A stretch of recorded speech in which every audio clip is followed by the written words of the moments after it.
Hey people, Ethan here, and it's another week. So the topic this week is who, I guess, helped us develop our trans identity along the way of our lives. So you get story time, like more story time than usual, I guess. So yeah, I guess a lot of these things I already said before in the other videos, but I don't know, maybe you'll learn something new. Maybe I'll learn something new. So I knew I was different, like, at a really young age. I mean, I guess that's the, I guess, mainstream trans narrative, and it's got problems, but it does apply to me. Like, I knew really young, at the age of, like, 3 or 4, that I was different. And I knew that I wanted to grow up to be a man, but I also knew that was, like, really insane idea. So I kind of just repressed that. And you can exist as a kid, like, without too many problems, like, or at least I existed as a kid without too many problems. I mean, I was really tomboyish, but my parents took that in stride. Um, and I guess I had friends. Being hiding transness didn't really hinder my ability to make friends. Like, my mother's schizophrenia did that more, growing up. Um, but yeah, I did repress it. Basically, just was a tomboy. Um, I guess it wasn't that big of a deal until 12 or 13, and that's when like the depression really hit. Because middle school is when everyone's kind of realizing that there are differences between boys and girls, and physical differences, because puberty hits, social differences, and so middle school is a really gendered kind of time. Yeah, and so I was really depressed then. That's when I guess chopped off all my hair for the first time because like I guess in such a gendered space, like I think chopping off my hair as like kind of the first sign of me being trans, kind of me taking a stance in that really gendered space in some weird way, I guess. I don't know in hindsight. But yeah, I was mad depressed. Um, the first person that I guess, whether I realized it or not at the time, or whether she realized it or not at the time, I don't know. That kind of made me like really aware of my trans identity, um, or like reawoke it kind of. Is someone what I like to call Beatrice. I'm gonna give like fake names to people. Um, but the fake names do actually mean something to me, so I call her Beatrice, or as my sophomore high school English teacher would say Beatrice because it's Italian. Is the ideal lady that Dante holds in Dante's Inferno.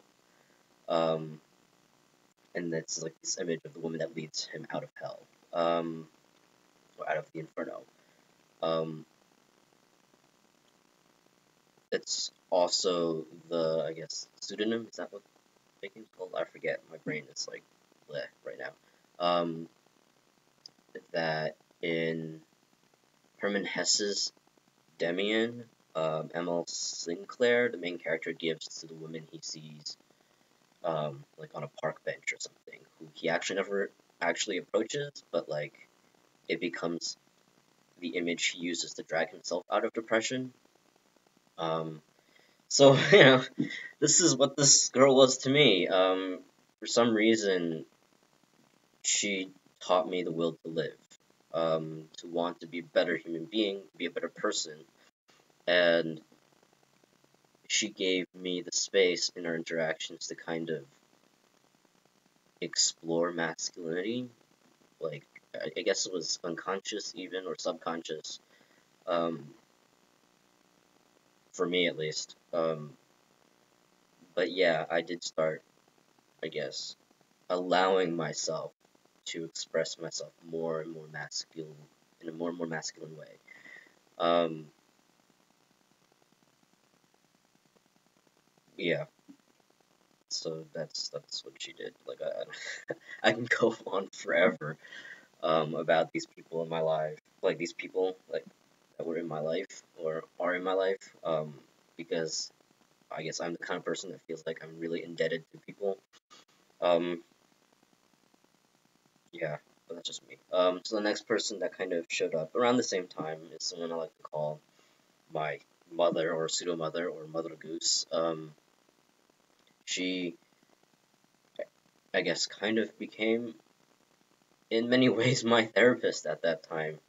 Um, and we both knew Beatrice. And it was through my conversations with her, with my mother or Mother Goose or whatever, that she realized or she recognized my need to be male and not just a person. Um, and she was the first one that told me maybe you'd be happier being a guy, and that this is a possibility. Like I knew it was a possibility in the back of my head, but I wouldn't let myself to go actually like learn more about transness because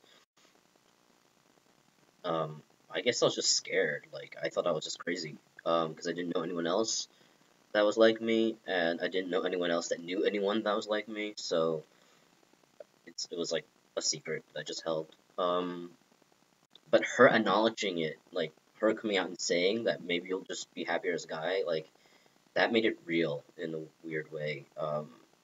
Because I didn't have to say anything, and that also, I guess, oddly enough, I felt like gave me permission to explore the idea of transness, and so from then on, I went online and discovered all the forums and all the websites and stuff.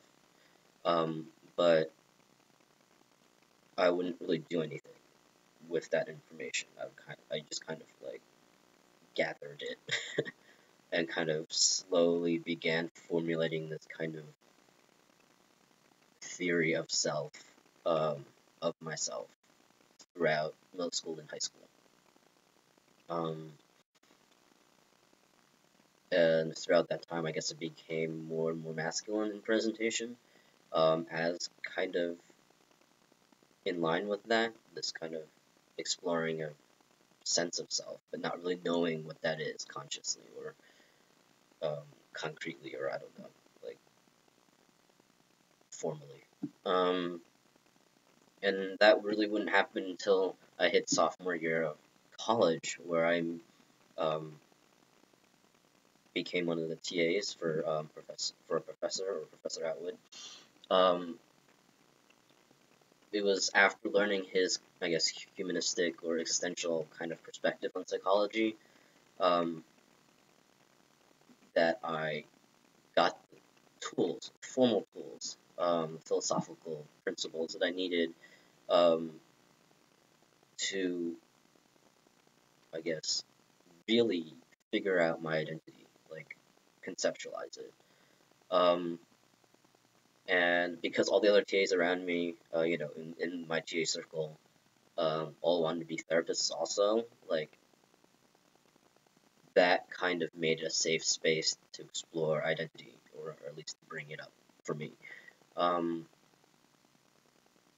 yeah, because I could always hold it to them to believe in the principles that our professor was teaching us. Um, so yeah, it was in that space, that I first, I guess, came out as trans, like in college, like that I explicitly said that I was trans. Um, and yeah, from then on, it was kind of like really figuring out myself, like my entire personality, like my own personal development throughout my own, like how it relates to my life history.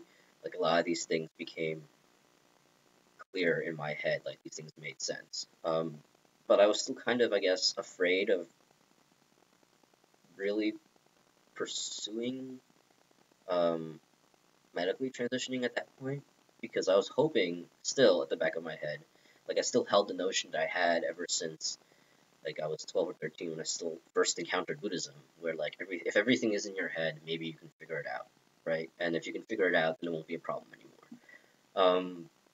And that it was all mental. It wouldn't be until I met um, someone like I like to call Hannah, after Hannah Arendt, because after studying all this philosophy throughout, I guess, college, I found that I identify the most with uh, Martin Heidegger's phenomenology. Yeah, so this is gonna get really nerdy. This is the nerdiness in this video. Um, like all of his theories, like intuitively made sense to me. A lot of his life history, I saw paralleled mine. Um, like his flaws, I saw that I possessed, and in a weird way, by attaching myself to Heidegger's life and narrative, I was figuring out myself. Um, like by looking at the similarities and the differences, right? Like by comparing my strengths and my weaknesses to his and seeing where they matched or where they didn't. Um, Hannah Arendt was a philosopher in her own right,